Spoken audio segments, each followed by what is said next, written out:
one of the greatest tag teams of all time. The Samoans.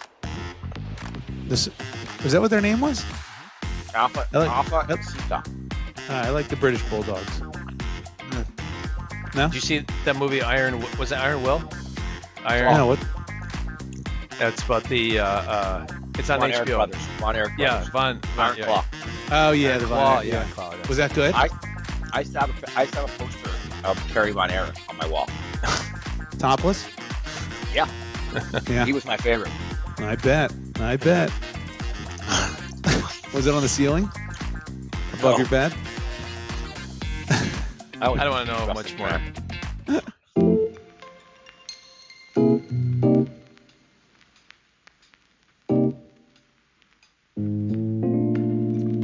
Hello, everyone, and welcome to the FTS podcast, Friends Talking Shop. We are here today to bring you episode 72. We're marching up the numbers. We're up to 72. What's a famous? Fridge. 70. Yeah, very good. How about you, Right? Omar? Can you think of a 72? The fridge. You know the fridge, Omar? I was born in 1972. Right, but do you know who the fridge is? Yeah, William Perry. There you go. For our listeners, William the Refrigerator Perry played for the Bears, wore number 72. Do you remember then everybody big had a nickname then? Like there was like the ice box and there was a lot of that. Right? Yeah, there was a lot of that. Yeah. So they took that to an extreme. Well, hey, isn't how many home runs Barry Bonds hit in 1 year? Oh, that's a good question. Good question. Was in the 70s. It was in the 70s. That was a big juiced up year he had. That's so amazing. That is going to relate to one of my topics. Oh, it's interesting. so crazy, isn't it? We are just so in sync. Interesting. It's really crazy. All right, so let's go back. Let's get back on track. Episode 72. I'm your host, Dave, and I have two other hosts with me that's going to walk you through this podcast. It's going to we'll keep it slow. We'll slow it down for you. We'll keep the jokes kind of front and center so that you can follow along. But let me introduce my other host first. Let me start with Josh. Josh is my host to my right. How you doing? Oh, I hate when you do that. I hate because it gives me so much pressure on post edit that I gotta put myself to your right. It's like David's call on the markets. Listen, if I'm kicking off, I can say who's right or left or wrong. Yeah, that's true. You can.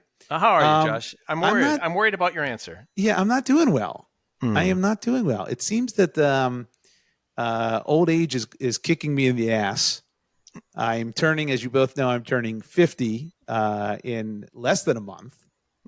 And I can't seem to get out of my 40s unscathed. So last week, I was playing hockey, and I'm out there, and it's the first period, and I cut, and I go down like a sack of bricks.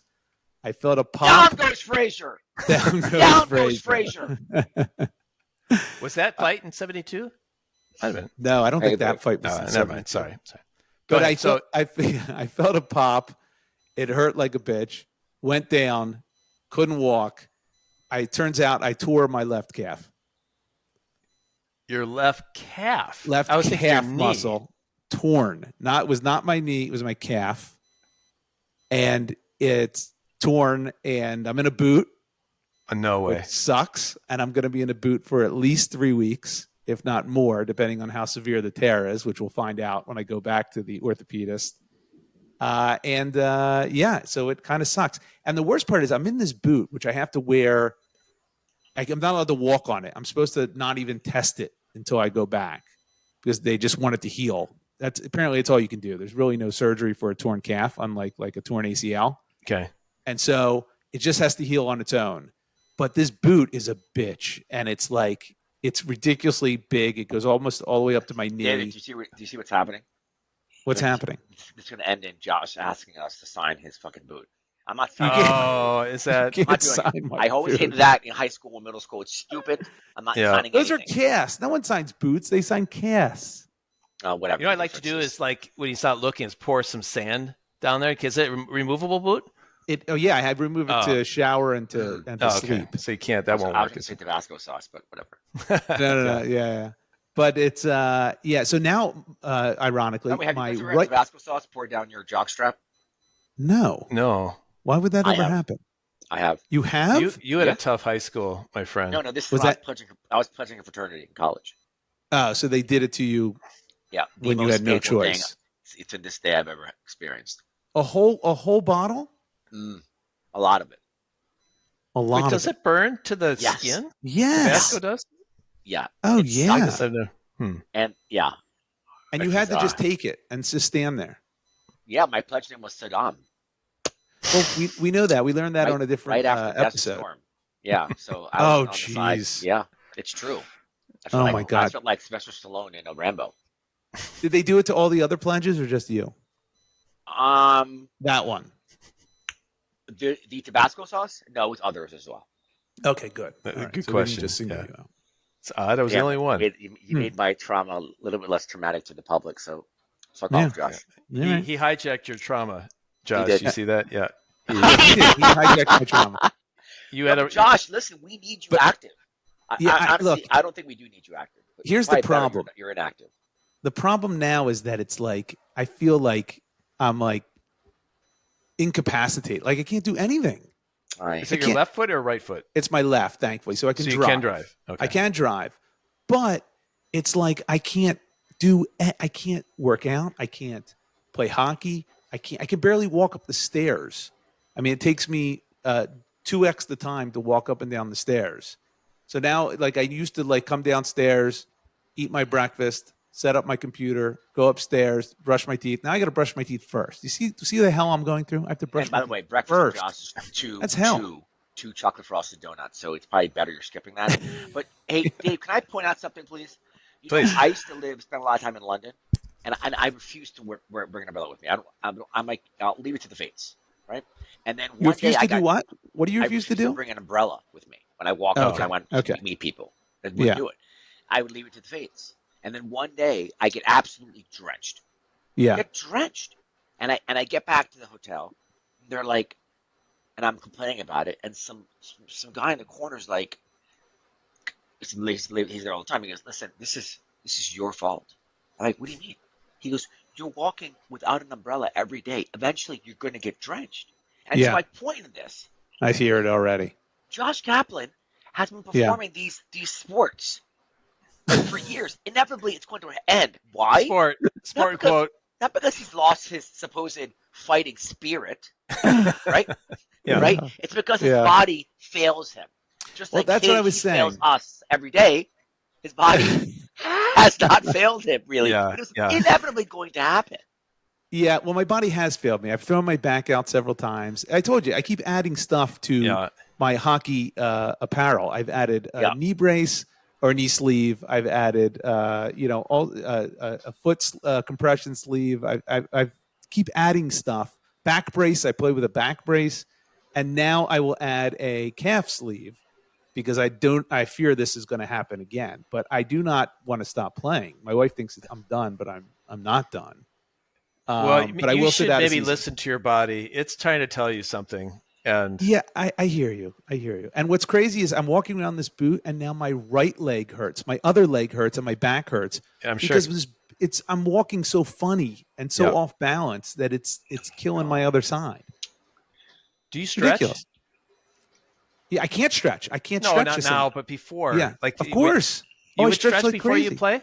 I always stretch. If you remember, I would always book an appointment at the stretch zone to the day I play.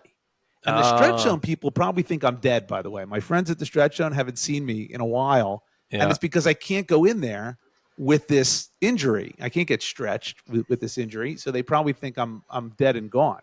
So if they're listening, I'm not dead and gone. I will be back as soon as this is healed. But yes, I do stretch. I stretch zone stretch, and I stretch on my own. And I did it. It's not like I took a shortcut for this last game. I did it like I always do, and yet it still happened. It's so strange. Well, here's the thing I've learned from my life coach is that flexibility is not what we should be striving for. It's mobility, and that's a totally different thing, apparently. Okay. So I'm going to sign up. There's a group that's like a mobility clinic. Okay. You kind of think like Tom Brady, the TB12 stuff that they do. Yeah. I'm going to think about signing up for that for this very reason. I don't want to be... It's the joints. It's all this stuff that it's not strength or. So let me ask you, when you do it, I'm going to ask you to tell me what exactly you're doing, what the secret sauce is, because maybe I'm not doing certain things that I should be doing. Yeah, I don't know. Have any of you read Tom Brady's book? Apparently, no. Come on, I'm not going to do that. That's ridiculous. I can't believe you even suggested that. Guacamole ice cream or anything like that, but apparently, whatever is that process has kept him. And it has. Yeah, you got to give him credit. There's no question. Apparently, there's a mobility. I've always been thinking I need to be flexible, but it's not. Yeah. Flexibility is not the same as mobility. That's my new journey. Yeah, that's true. Probably two different things. I will say though. That's what your new journey. My new journey. Yeah, his journey. Please don't speak like that. He is a life coach, and these are the words, the vocabulary the life coach is now pumped into him. I was talking to my colleague, PTA. You guys know who PTA is. We know PTA, and we're talking about how. There's something like their situation that doesn't feel right, and PTA goes, yeah, there must be something afoot. I go, what did you just say? Shakespeare, Chaucer, Shakespeare. First of all, that was said in Bill and Ted's Excellent Adventure. Afoot. When they said strange things are afoot at the Circle K. You meant Sherlock, not Shakespeare. You got the wrong. Or it was Canterbury Tales, but he was afoot is. Afoot is pretty normal. My problem with him, by the way. Do you guys have friends of yours who try and drop these ridiculous words? By the way, he's also the same person who uses the word irregardless. Yeah, not a word. Not a word. We talked about that. Not a word. Not a word. But look, if you think afoot is another level of vocab, I have some horrible news for you. Who uses that word? When's the last time you heard somebody use something as afoot? I just told you. Answer it. It's used on Bill and Ted. Bill and Ted. Not including that movie. Have you heard it in a morons. David? Movie morons used it. David, have you used it? Have you heard it? I think I would use it ironically. I'd say something as afoot as but not in a. It'd be kind of an ironic, silly thing to say, but I wouldn't not use it. I think it would be regarded as a mystery of some sort. Like that's what Sherlock Holmes. I'll tell you one thing though, it wouldn't knock me on my ass like it did to you, Omar. If someone used a foot. No, I just think I don't know. I feel like these when people speak like that with me, I have to call them out because that's not crazy. A foot, a foot, sunder. Not crazy. Yes, that's another level. Well, yes, you get a slap with the sunder. They're all words. Not with a foot. Omar, you just said to us regarding your conference that it was the biggest delta. Yeah, that to me is beyond reproach. Something is afoot. That's right. You're putting your vocabulary asunder. You're right. See, there you go. Knock that off. Anyway, I'm fallible for sure. Just to close this loop here. I was very depressed. I came back from the orthopedist with the boot. Very depressed. Got the news that it was torn.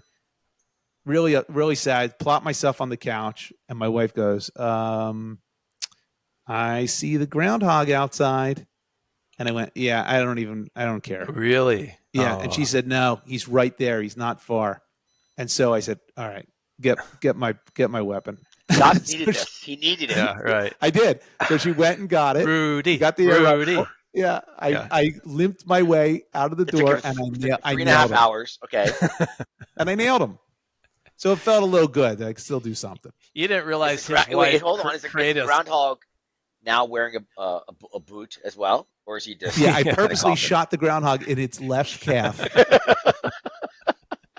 and said, "You see how it feels.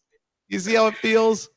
Groundhog, yeah, but so I'm in a boot. It's going to be a while, but it kind of sucks. But that's how I'm doing. I'm sorry to hear that. Thank you. Well, you'll overcome. You'll be stronger for it. So, well, I won't be. I think I'll be much weaker. Or weaker for it. Yeah. You'll be different. I'll be different. Definitely be different. We have one more host, and that's Omar. Omar, where and how are you doing? St. Bart's. I'm in Paradise at my bestie's home. Actually, he doesn't know that I'm here, so I kind of snuck in. What do you mean doesn't know you're there? No, he knows I'm here. He knows I'm here. But he's not there with you? You're there by yourself? No. Oh, okay. Which, by the way, it's stressful, right? I know I'm gonna ruin something and break something. It's inevitably it's gonna happen. Do you have a key to the place? Like Thanos, right? Do I have a key to the place? I know the code. I can get in whenever I want. That's what I'm asking. Yeah. Okay. That's what I'm asking. Are you there alone? No. I have my friend. We have 3 or 4 other people here. Okay.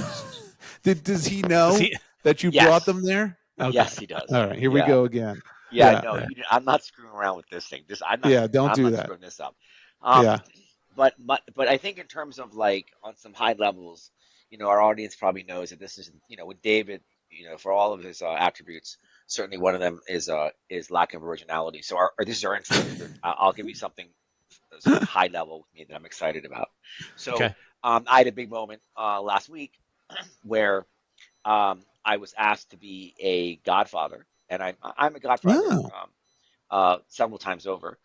In the mob or to a child? Well, I would argue both.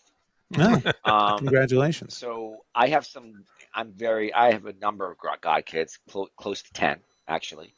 Wow, and that's now a I have lot of god kids. I have number 10, which is, I would argue, they're all in my heart, but this one is and I'm a rock to all of them, but this one actually is a Rockefeller.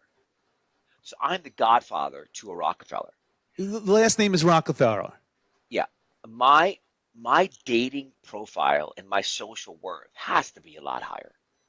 Right? Are you putting that in your dating profile, godfather to a Rockefeller? No, because I'm not on those profiles. Oh, well, you just said your dating profile. I'm speaking about it euphemistically, right? In a metaphor. Got it. Right? Stop using those big words. Yeah. So my point is, that's like, I'm clearly doing something right with my life. Right? I can't believe you fooled all these parents into thinking that you'd be a good guardian of their children should something happen to them. What does godfather mean in the context of these people? Are they saying, you're the godfather? No, we are. I'm going to the christening of the baby. Yeah. This is like. So help me out. If the parents pass, you're responsible then for the baby? Yeah. That's right. You're ready. You've got 10 potential options. Look, this is going to sound. Wait, David. Yeah. See, this is David. You're thinking about it in a very myopic way. It's like you have blinders on. Think bigger than that. You know what I really have, David? What? I have 10 different options of kids who are going to be taking care of me when I get older. I don't know if you know how godparents work, but the kids are not required to take care of the godparents. Well, sometimes salmon swim upstream and downstream, Josh. Yeah. I don't even know how that metaphor works. Parents I want to know their understanding of what they think godfather means. I'm going to say something awful, and I don't mean it, but I mean it. In a way, and there's a part of me is hoping all these parents die in a plane crash together, so that all these kids. You can't say. I just did. Crazy. So all these kids come to your door at the exact same time. Yeah. Wouldn't that be hilarious if you were automatically, just in the blink of an eye, the father of 10 you guys, children? By the way, this would be a topic for me for another time, but you guys don't even know the story of, you know what? I would my topic, I will change it from because this story is so outrageous. Right. Okay. Done. Yeah, so I'm officially changing my topic, which was going to be around my you can use it for later. Okay. Yeah. Okay. Yeah. All right. Where I literally almost got thrown into jail. What? We're not going to hear that story? Yeah. This story is better than the story where you're almost thrown into prison. This story is better than Okay. It's that salacious. You have fooled us before with these topic switches. I'm just letting you know. So there's a very high bar right now. Yeah, no, that's fair. Okay. I mean, all right. So I would say to you though that I almost went to an Italian prison. Yeah, I know. You just told us that. That's really unbelievable. We'll have to hear it sometime. Yeah. All right. All right. Well, Dave, how are you doing? Oh, thank you. I'm doing fine. I had my grandson over just. Congratulations, David. So. Have you figured out what you're going to be called? By the way, we don't. I'm going to go with Grandpa. I'm going to go with Grandpa. Mm-hmm. All right, that's good. That was my grandpa, and I'm sure it'll when he's trying to form words that he won't be able to do 2 syllables, and it'll probably be something else. But I'm going to go with Grandpa right now. All right, that works. Doing that. But speaking of which, since we last talked, I think we had a Father's Day. We did. celebration. So happy Father's Day, Josh. Yeah, happy Father's Day. Happy Godfather's Day, Omar. Yes. Thank you. But now this may sound sad, but for Father's Day breakfast, we stopped at a Dunkin' Donuts on the way to church, and I got 3 donuts for my daughter, my wife, and I, and they were all like really stale. I mean, these are Dunkin' Donuts, like they should be. That's what they say. They make time to make the donuts, right? What time in the morning did you get them? 8:30. Oh God, yeah, they're yesterday's donuts. So I did something. I want to ask you. So what I did is I went on the Dunkin' Donuts site and went to customer service, and I wrote an email and complained about the donuts being stale. Right? I figured and you demanded your $1.78 back. Well, I figured I'm going to get a free something, right? Right. So I get an email back from this guy who is the area leader for Dunkin' in the Metro St. Louis area. Okay? Oh, they have regional leaders. They do, and he apologized, blah blah. But this is what he tells me to do. After he says, we've spoken with the store manager as well as the baker, and they were able to resolve the opportunity. Bullshit. That's what he thinks for your I'm feedback. calling bullshit. You think he got your email? What's this guy's name? William. Okay. William gets your email, and then he goes, holy shit, look at this. I cannot. Johnson, get over here. Get the baker on the phone immediately from this restaurant. Well, I wrote a very convincing letter. I used ChatGPT and the whole thing. Like, it was very formal, and I think it did a good job. But then there's the follow-up. They said, hey, next time you're in the area, stop in and ask for Shannon. She's the store manager. I know she'd like to thank you in person and offer you a cup of coffee and a donut for your assistance. Thank you? There's no way I'm getting a thank you. I'm getting she's spitting in my coffee. That's what they want Correct. me to do, right? Shannon's ass got chewed out by William because of your email, and now you're going to go in and ask Shannon to prepare something special for you? Right. No, thank you. Right. No, thank you. They're trying to get me. So I feel like I should write back and say, listen, I'm not going to bother Shannon. I don't trust that Shannon's going to treat me well. I want a gift certificate so I can cash it in anonymously. You're going to demand a gift certificate? Well, something, right? I don't want to have to go through Shannon to get my free stuff. Like, I got a stale donut. I should be able to get something. Yeah, here's what I would say to you. And it's going to be 3 very powerful words that are really going to put this where it should be. All right. You ready? I want you to write this down. All right. Let it go. Oh, let it go. This is Dunkin' Donuts. It's not like you bought an engagement ring and it cracked. But you know what I mean? You bought donuts. It's so easy. What's the customer service email there? What's it for if I can't? I agree with you. But once they don't give you what you want, to keep pressing, I don't know.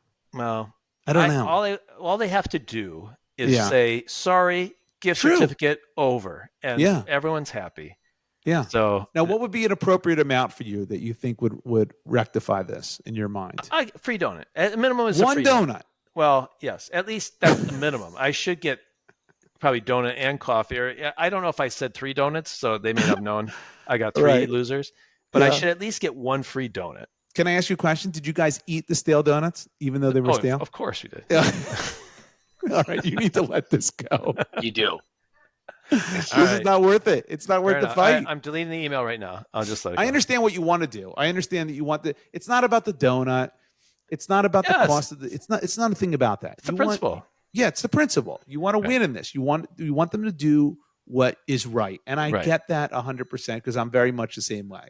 But this seems like way more aggravation than it's worth.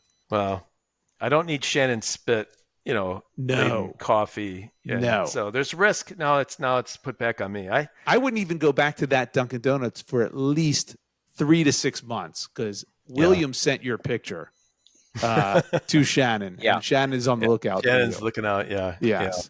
And by the way, there's no baker. I love the baker. You think there's a baker for that exact? You don't think so? Yeah. Well, I walked in and knocked both their heads together and told them, this guy's coming in, and when he does, give him some free cup of coffee. And by the way, it's not the baker's fault either. The baker bakes the donuts. Yeah, the fact that they're serving stale ones has nothing to do with the baker. Well, unless the baker didn't show up that morning, they're like, "What do we do?" Well, why don't we get the stuff out of the bin and put out yesterday's? This is not a baker situation. This is a Shannon situation. She didn't want to throw them out. She got lazy, and she didn't want to. You know what it was? She didn't want to clear them from the shelves, the bad ones. She goes, just leave them there. We'll sell them tomorrow morning. That's what happened. 3 bad donuts. That means there were different kinds. That means this place is never throwing away donuts. They're keeping them until they're selling them all. They're sitting. That's right. On the shelf. That's right. Yeah, or at least they're keeping them a little longer than they should, and then throwing them out. But there's a lazy factor there. They just didn't want to throw them out, and you're the victim, unfortunately. It was only slightly delicious. It was a shame. All right. Okay. All right. Well, let's jump into the show. As you know, our show consists of the 3 of us coming together. We each have a topic that we've not discussed before, and we talk it out amongst ourselves. And we'll start that shortly. But really, the podcast is really just an avenue to point you to our social media presence, which Josh... Can we start calling it the show? I hate the fucking podcast. I hate saying podcast. It's a show. It's our show. I've noticed words really affect you. Well, I just think that we're podcast. I think that we're basically constraining ourselves. It's a show. We are entertaining. It's a show. We're entertainers. Show. All right. Yeah. All right. Yeah. All right. Okay. I'll change my notes. I have no problems with that. I agree. This should be maybe discussed off air, but we'll start talking about a show. Yeah. All right. Welcome to the show, everyone. And the show is an entry into the social media presence that Josh has created. So first of all, we'd love to hear from you. So please email us if you'd like to talk to us. And we do have an email, by the way. We have an email. We do have an email. We do. Yes, we have an email. Working, although I can no longer log in because I can't find the password for it. Well, fortunately, I can. So, we do have an email, and we'll share it with you sometime. That email is friends, plural, friends at fts.media. And of course, also Dave, Josh, Omar at gmail.com. But we prefer probably the friends at fts.media. We have a website that's friendstalkingshop.weebly.com, WEEBLY.com. And then you can find us on YouTube, Instagram, and TikTok at Friends Talking Shop, or search for Friends Talking Shop. But really, you owe it to yourself to subscribe to our Instagram. Yes. Josh is giving you lots of content on the Instagram. A lot of stuff in there. It's good stuff. It's all extra. Extra. I think you'll like it. And we have how many followers now on Instagram? We got almost 5,000 on Instagram. We're making headway on TikTok, so maybe the younger folk are starting to pick it up. Strange things are afoot on social media for Friends Talking Shop. Oh, my God. Speaking of TikTok, have you heard this phenomenon of men in finance, by the way? No, but you sent us that song. I don't know what the hell that is. I never heard that. It was in a Wall Street Journal. Okay. This woman on TikTok said, kind of giving up on the dating scene. She's like, listen, I'm looking for a man in finance who's got trust fund, 6'5", blue eyes. She just says those 4 things, right? Well, people have taken her saying those 4 things: man in finance, trust fund, 6'5", blue eyes, and made songs out of it. Yeah, yeah. And but the point is, man in finance, 6'5", blue eyes. No. Look, that's me. It's close. I don't have a trust fund. Yes, that's a huge deal. Like you're a couple inches having off, my moment in the sun, right? You're a few inches off. Wow, it's really close. She was exaggerating with 6'5". Closer than me and Omar. I'll tell you that much. Yeah. Anyway, so I just want to point that out, that I'm having a moment here on TikTok. So, but all right, outside of Man in Finance and our TikTok presence, look at the Instagram and you get lots of Friends Talking Shop out there. All right. Yeah, check it out. Subscribe. Let's jump right to the topics. Omar, we're ready to hear your Better Than Italy or Prison in Italy prison story. story. Really intense story. Oh, Maybe we'll do it another time, actually.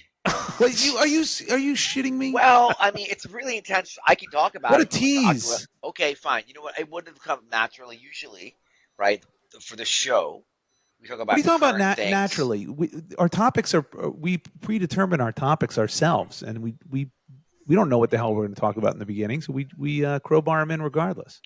Yeah, but this is, in other words, this story I never would have brought it up, but it came up naturally because of the God Kids thing and taking care of a lot of kids. Right.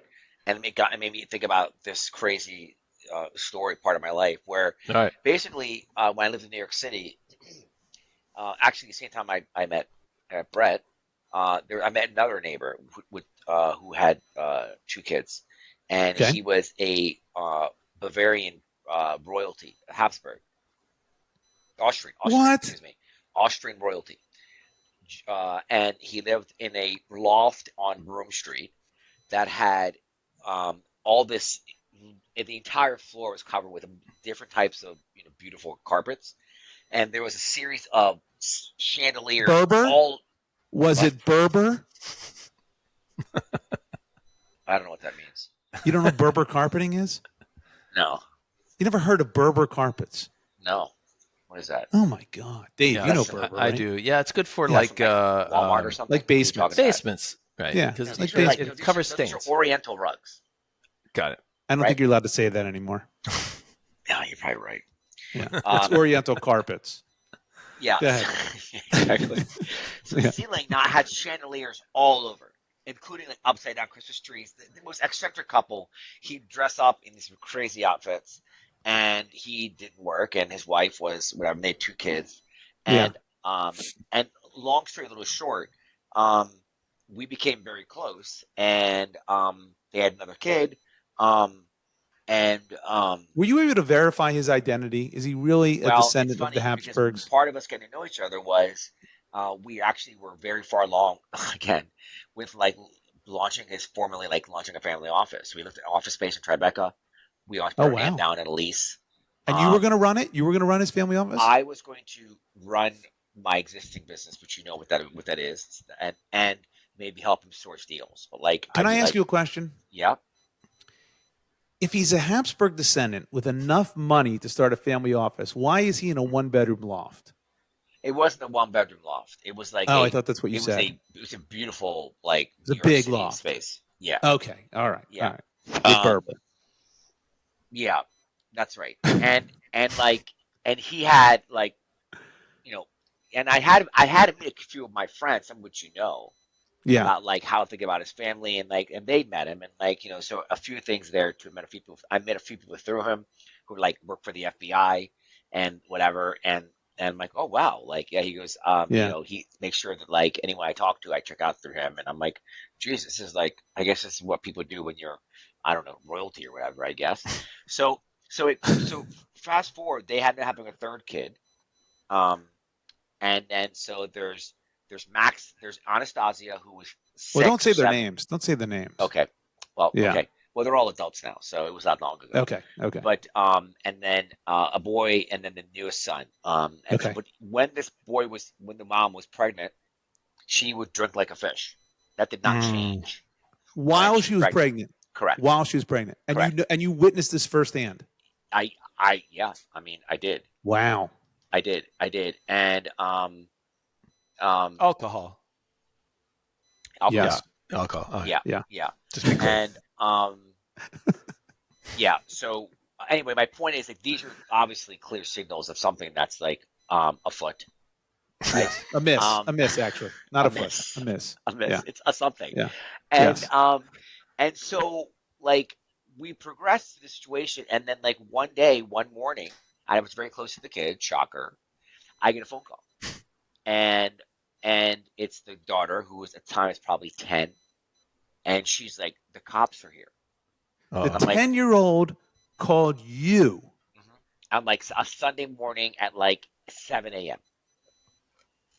Okay. Oh my God. Okay. So keep going. I'm the cops. She's like, "Yeah, I don't know what to do. Blah blah blah blah." And so I went over there. There are cops in their Wait. Stop. Yep. Neither of the parents were home? No, the parents were there. That's why the cops were there, because they were fighting. Oh, so the parents. Okay. Got it. Yeah. That's right. So, we had other things in the past. When a few months earlier, 6 months earlier, he had a black eye.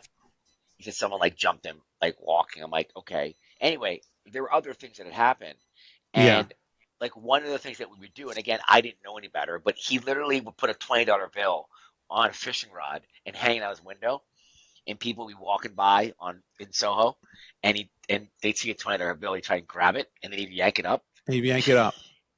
Yeah. That's a quality human being here. Quite the asshole. Yes. So anyway, get back to Sunday morning. I get in the house. There's 3 cops in their place. It's 7 a.m.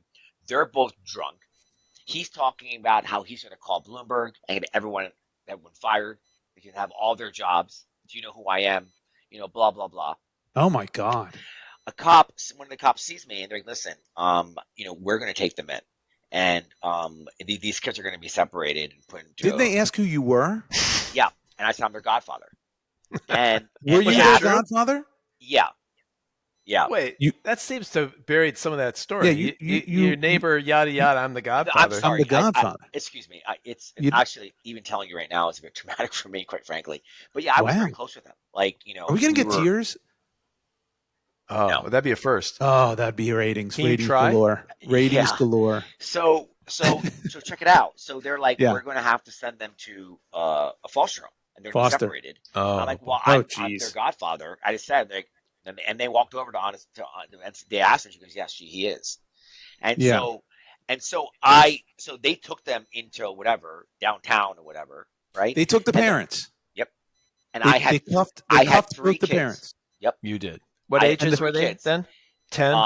Like 10. Oh no, I'm sorry, like 8.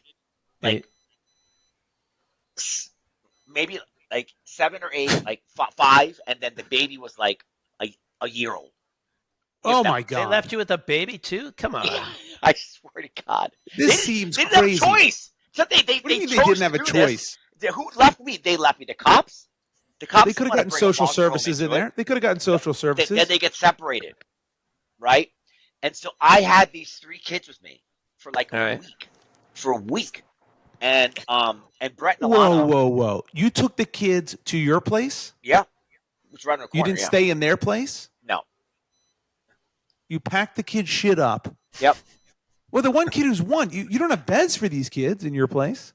Well, I mean, we had like I had like sofas and like we figured it out. Like beds was fine. Look, Josh. I mean, cushions up. You do what you do. I had to pet 2. This is crazy. I know it's a crazy fucking story. Don't they have grandparents or other relatives? No. No aunts or uncles. Nope.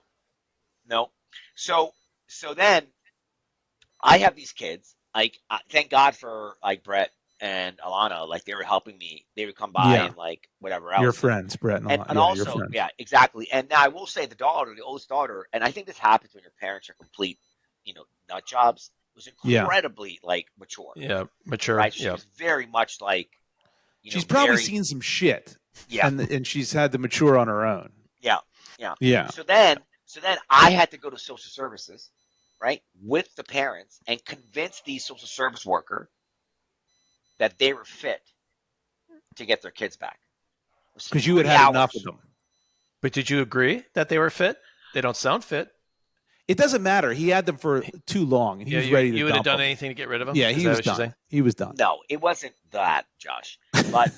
But I basically like talked around their antics in a way that gave the social service worker enough comfort that she did like approve it. But it's like 3 hours, and like I slept for 3 days afterwards, which it was like that's crazy. So then, how'd you handle a 1-year-old though?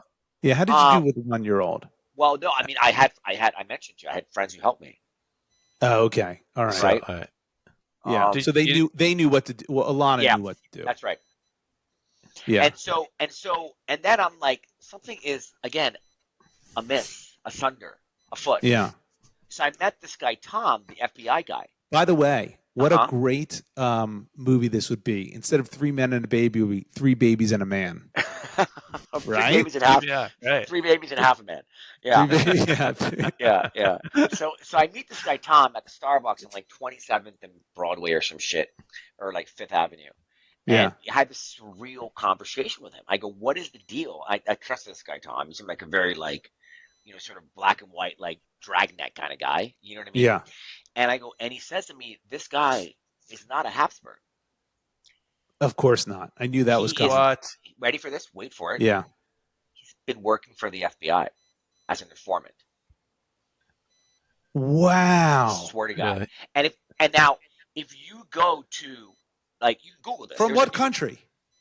He was American. He's from Detroit, and he had been not being paid. He had an other wife. What was he giving information from? What was the information that he was? Who was he? Mafia stuff. Like mafia. Shit. And he had an ex-wife who he owed alimony to, who he had not been paying. He's like from Michigan, Oh and my and God. and And you mistook his Midwestern accent for that from Vienna. No, well, he could speak. He spoke it fluently. I know, but here's the crazy part, right? I mean, is Yeah. that there's literally an article, like a long article about him in the New Yorker.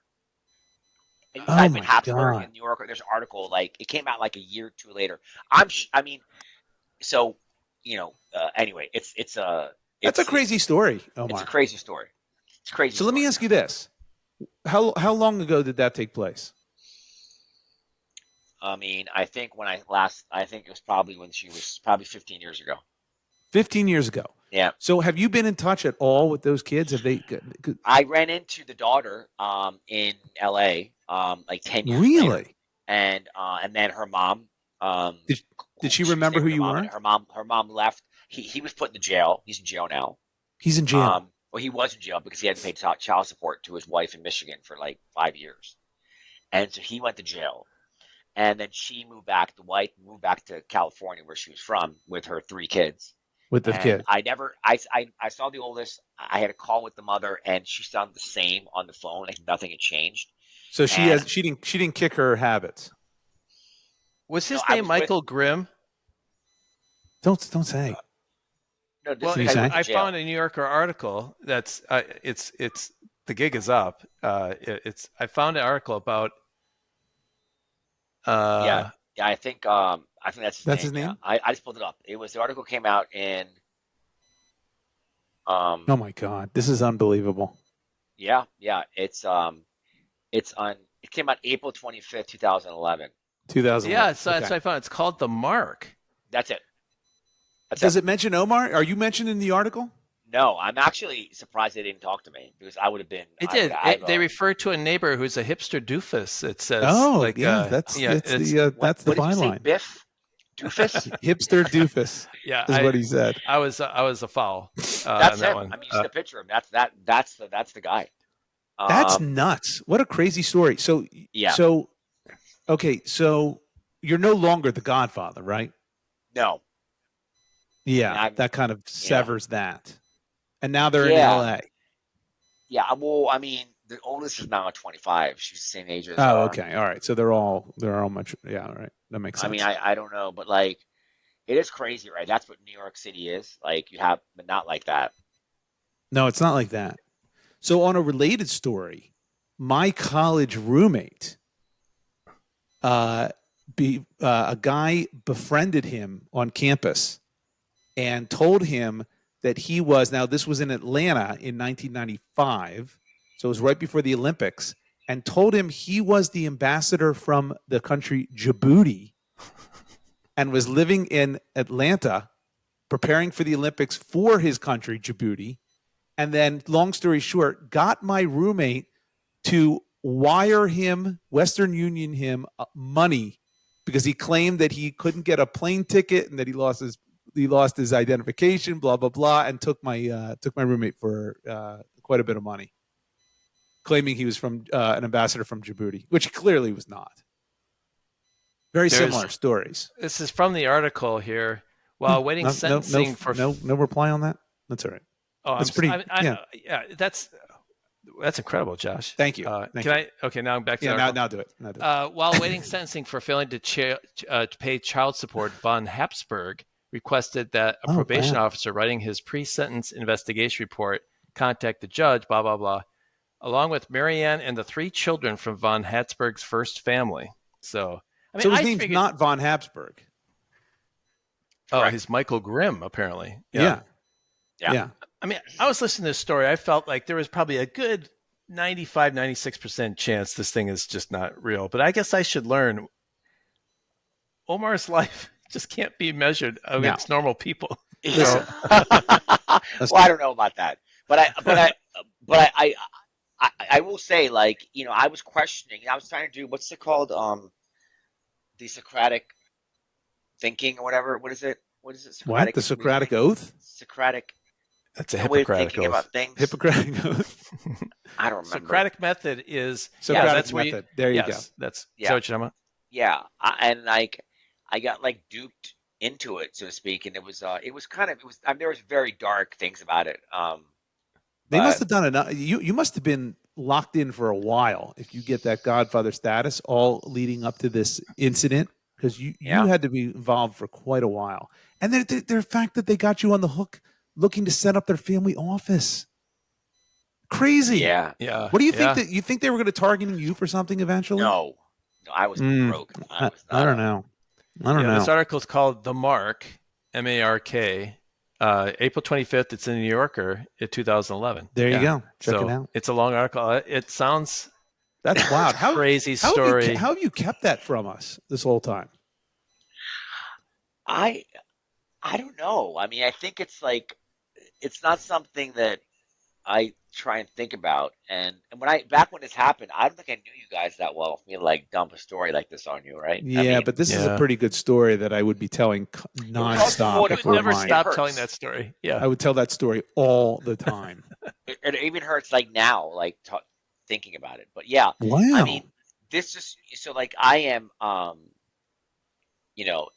it's a great New York City story, that's for sure. It's a good New York City story. Yeah, wow. Yeah. And I don't know if this is good content for our podcast because it's excellent content because it's not something that's current. No. It's a great story. Yeah, it's excellent content. It doesn't have to be built current. into your Godfather. But it's not funny, right? There's no funniness there. First of all, it's hilarious. Yeah, I don't know. Dave used the word doofus. How do you spell doofus? No. I was not referring to your story. I was referring to you when I said that. So that's different. Seinfeld reference on Kramer, the hipster doofus. Yeah, I was trying to bring Seinfeld. That's what it was. Yeah. Oh, my now bad, that we have to explain it kind of ruins the whole thing. But anyway, complex. Yeah. Listen, people see people, and they are marks for them, and they're con men, and they do it whether they're. I don't understand what the end game was for you, but like my roommate, the end game was just to milk them out of money, and they just befriend you over a certain period of time, and eventually they're going to do something with you. You know that, right? They're not doing that just for shits and giggles. I don't know. I think they like me because of my personality and what I brought. Yeah. To Well, the kids. listen, that's. Well, I guess they didn't plan on leaving their kids with you, but did you say? Have you kept in touch with where they have gone? Okay. No. I've talked to, but I haven't really thought about it since I saw them in LA. Yeah, that's a crazy story, Omar. I'm glad you shared that with us.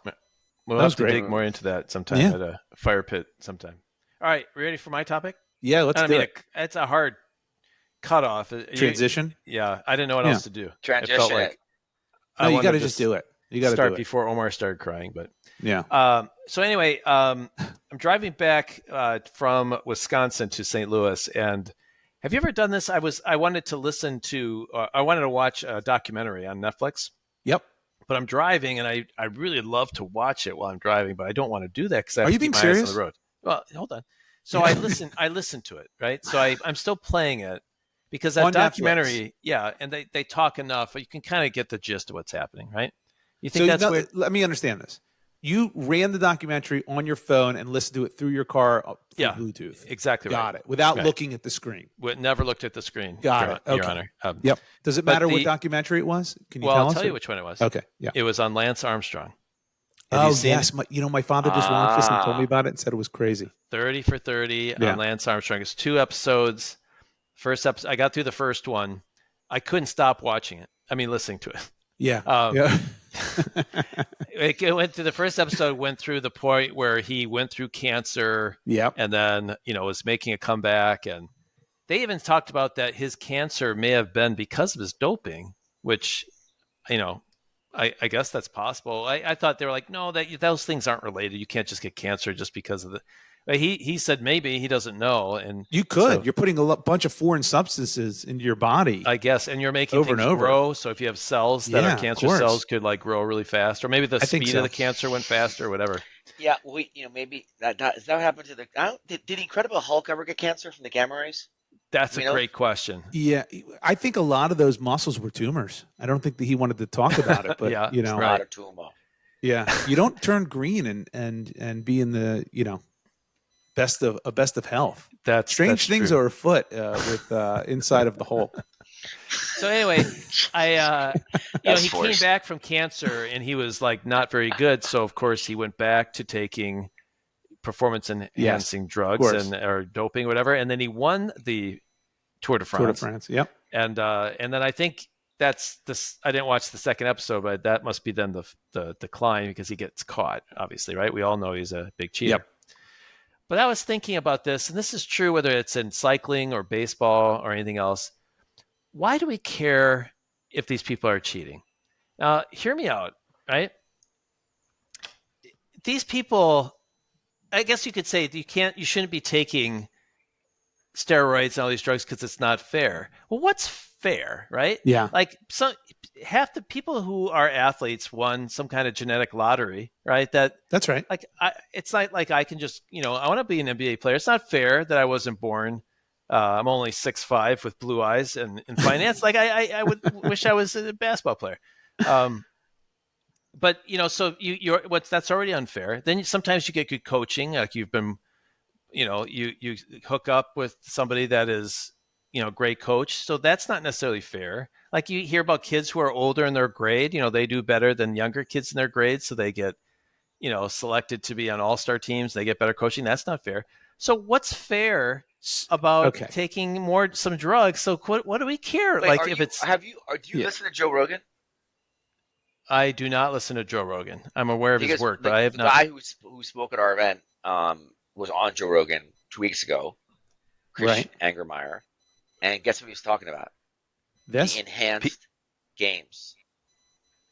Oh, they're literally it is a Olympic style event that basically brings together the world's top athletes to compete without any restrictions on any PEDs. How interesting! So that's a real thing.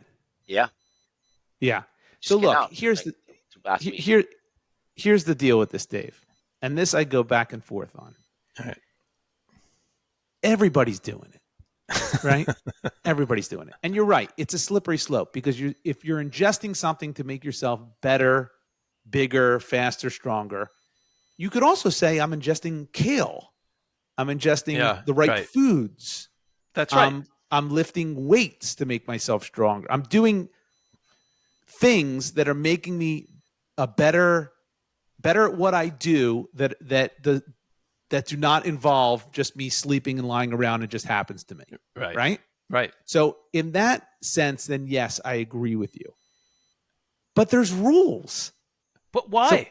Rules, that's the question. Why are there rules? Yeah. Look at Barry Bonds, Mark McGwire. Like, what harm did they cause to any of us? That they hit 70 home runs, so the person who had a record at 60 home runs, Roger Maris's family got gypped out, I suppose. But hey, everyone enjoyed that run of all those home runs, right? Yes. Yeah. Well, here's where so look, I was in your camp, right? All right. Where I was very much thinking the same thing. Like, look, everybody's doing it. You're not going to tell me that even with all these rules that people aren't taking steroids. Look at the size of these guys. Right. Size of these guys on the football field. They're all doing it. And even Lance Armstrong and that whole thing, they were all doping. All the cyclists were doping. Right. They all were. Right. Everyone's looking for an edge all the time. I think where I run into a little bit of an issue is that if it overtakes the sport where you have to do it or you're not going to be successful, right? If it just completely overtakes the sport, then what message does that send to up-and-coming athletes, the kids? It's almost like it's not just practice. You're going to have to do this if you want to become a professional athlete. So it's a health issue because you don't want the kids to be encouraged. It's not a health issue because that'd be hypocritical. Because if it was a health issue, we would change the way football's played because they all get CTE and no one seems to give a shit. Right. No one cares. It's all for our enjoyment. And, it's like you get clotheslined out there. We go, yes. And then they can't pick up a pen 20 years later. And I'm not saying like I want to encourage it, but, we spend all this energy trying to catch people and rules around it. When if you just say, look, we're not encouraging it. It's very dangerous. But just like it's a fair playing field. Like the people who are winning now are the ones who are sophisticated enough not to get caught as opposed to the ones not, to think that they're not doing it. So just let it run. And there's other things that are not quote unquote illegal that are probably just as bad for them that they're taking and ingesting. That's true. Loopholes. That's right. So yeah, I could see that. I could see that both ways, but it's just like I don't know. I just feel like if you go down that path and you throw your hands up and you go, you know what?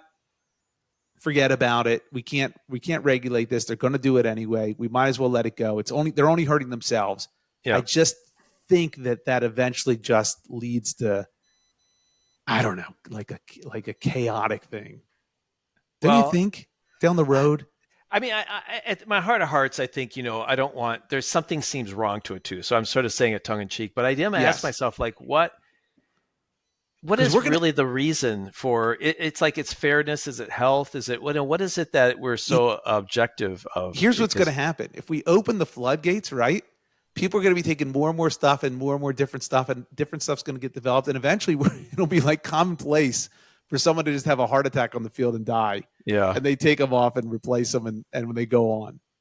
What do you think, Omar? Do you think are you in favor of people taking PEDs? What do you think, Omar? Just let it run? Are you asking if I'd watch it? No.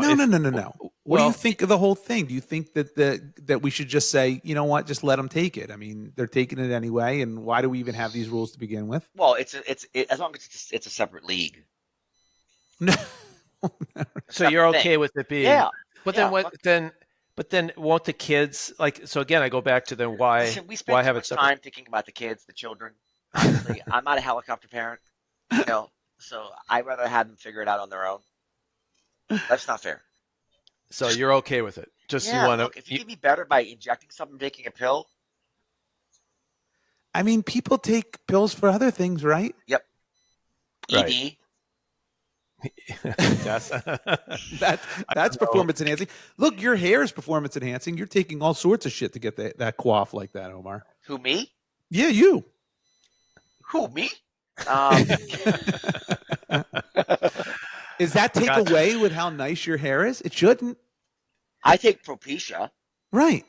And you wear the hair helmet. Nah, I haven't done that in a while, actually. Well, that's not fair to. But that's fair. Yeah. Right. But so I think you guys are coming around to my side. It's because now Lance Armstrong, he goes around and people are like, "F you," cheater.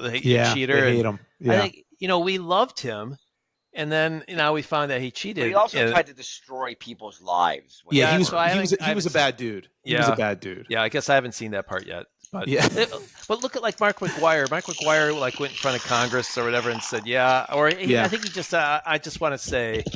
He never did admitted guilt, but Canseco did. Jose Canseco did. Yeah, I think McGuire was like, I forget what he did. He basically admitted it, but didn't admit it. But listen, here's has he harmed anyone?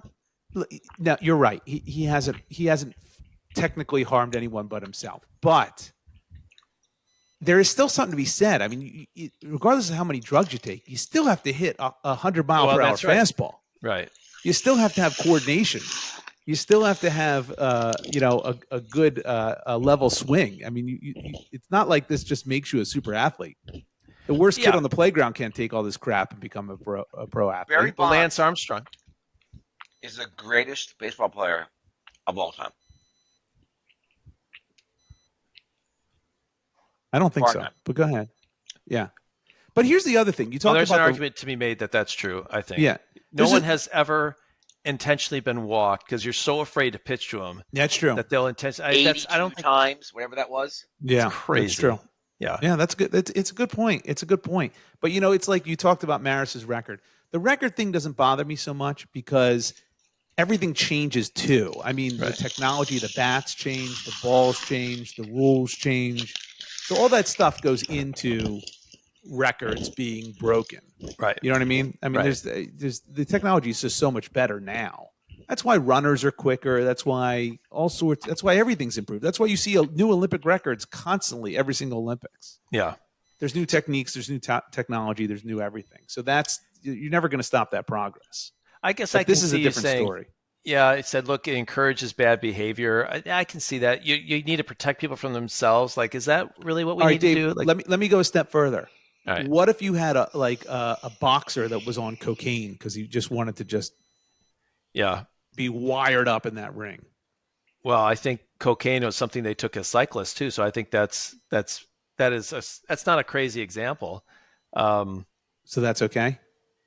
Well, don't take cocaine so you can go in and beat the snot out of each other. So without it, it feels like we're drawing weird lines. I don't know. I just think eventually you're going to get to a really dangerous point.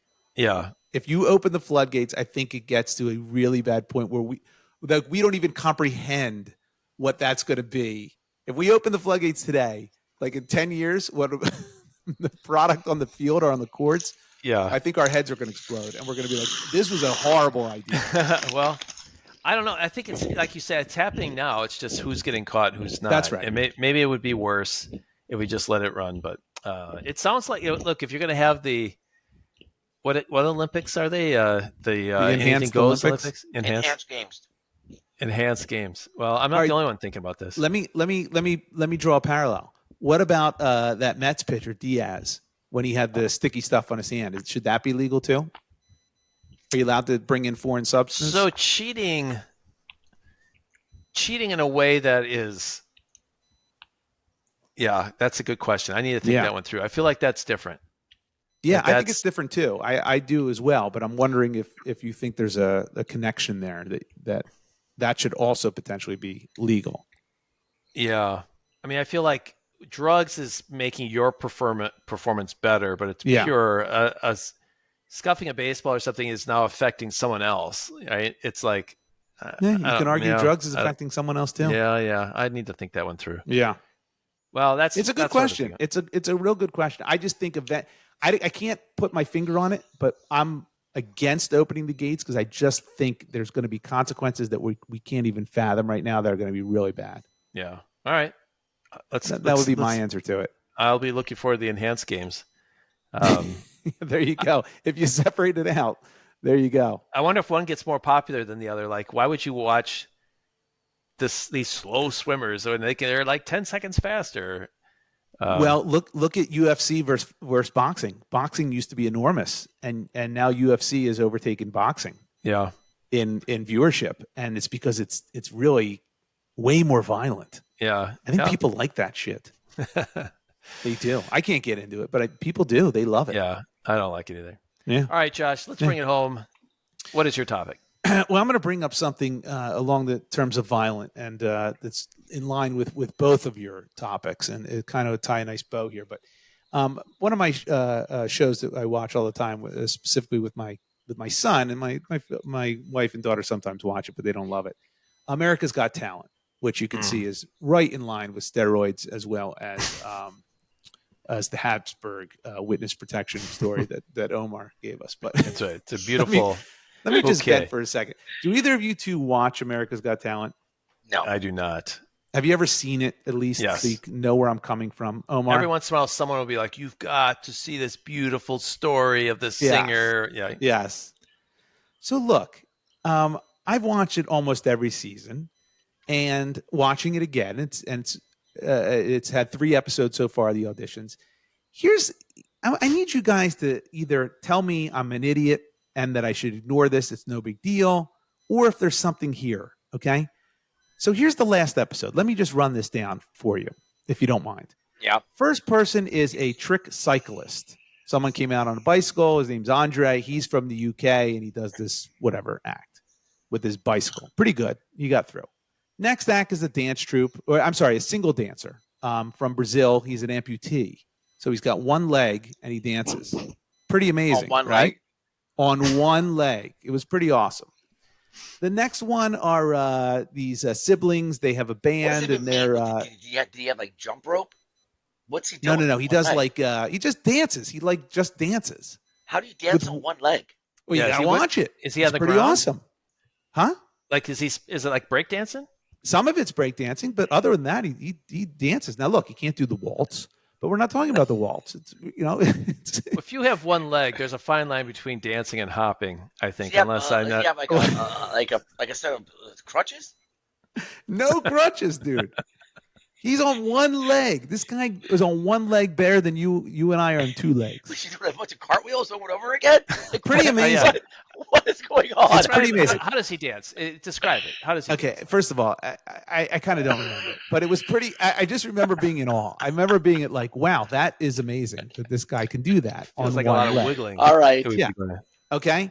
The next are siblings, and they have a band. They're from Canada. The next group was this guy named Stud Muffin Supreme, who was just an ass, and he got buzzed and whatever. The next group is a dog act from Israel. The next group is a magic show, this woman from Portugal. The next act was a sibling band, kids band, and they're from South Africa, kids band. They were actually pretty good. Then there was this Argentine dance group. They were pretty good. Then there's this comedic witch who kind of sucked and was buzzed out. Then there was a clown who kind of was decent and I think made it through. And then there was a fat guy who did some nunchucks who sucked. And then a singer from Oakland. Okay, so do you sense a pattern here, by the way? I kind of went through that quickly, but I did that on purpose. I wanted to see if you could pick up. Global representation? Yes, so here's what's happened here, if I may.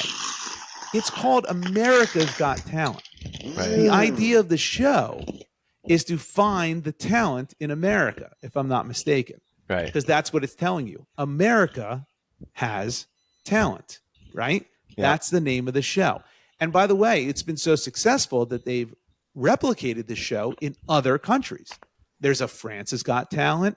There's a Korea's Got Talent. There's India's Got Talent, right?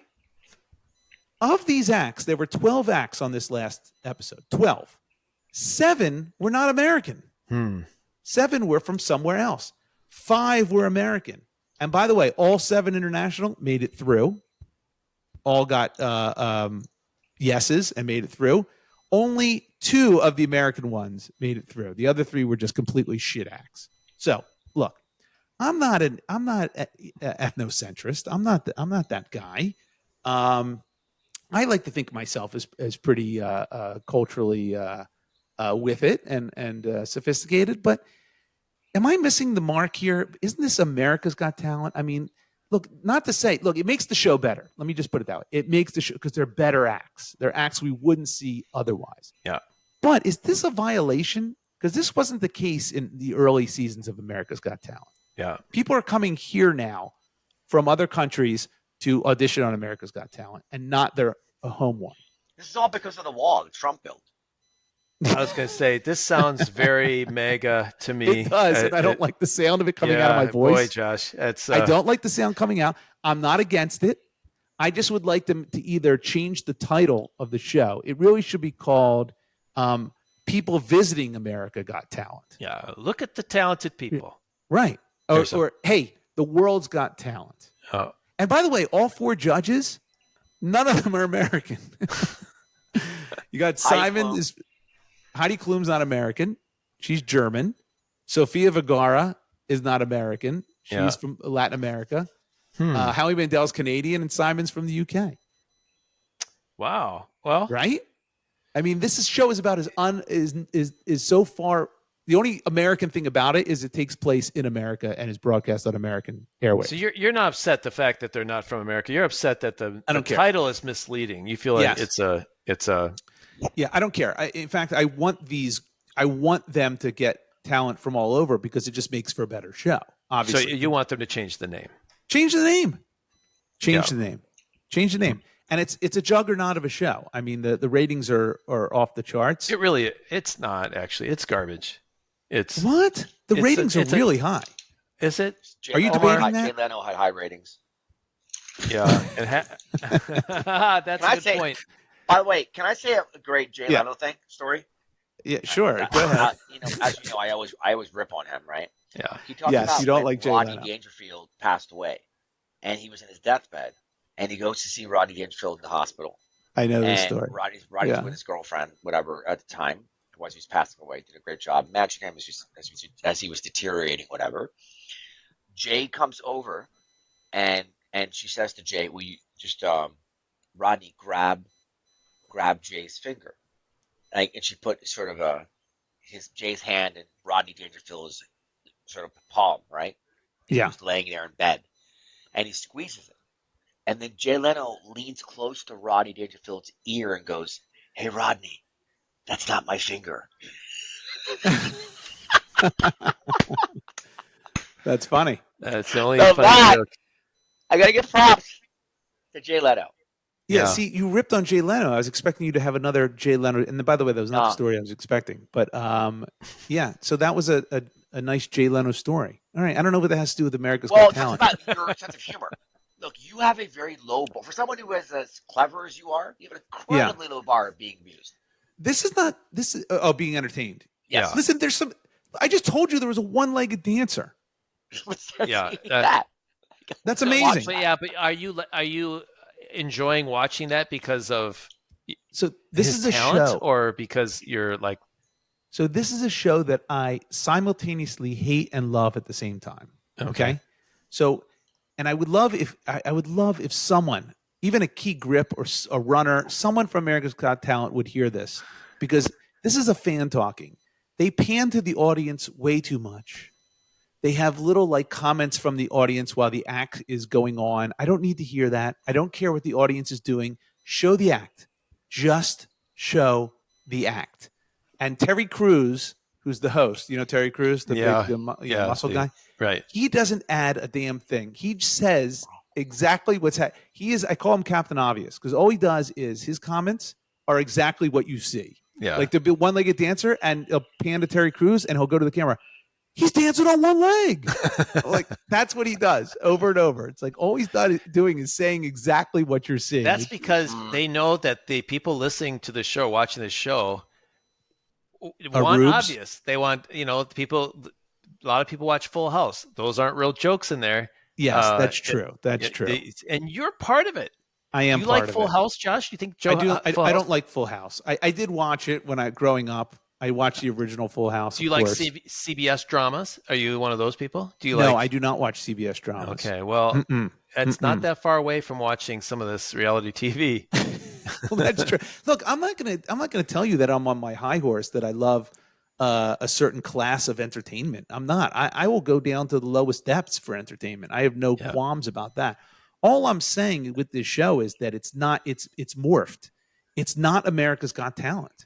And I'm fine with that, because the acts are really do we need good. To see Vanna White walking around in dresses, flipping letters right now at 72 years old? No.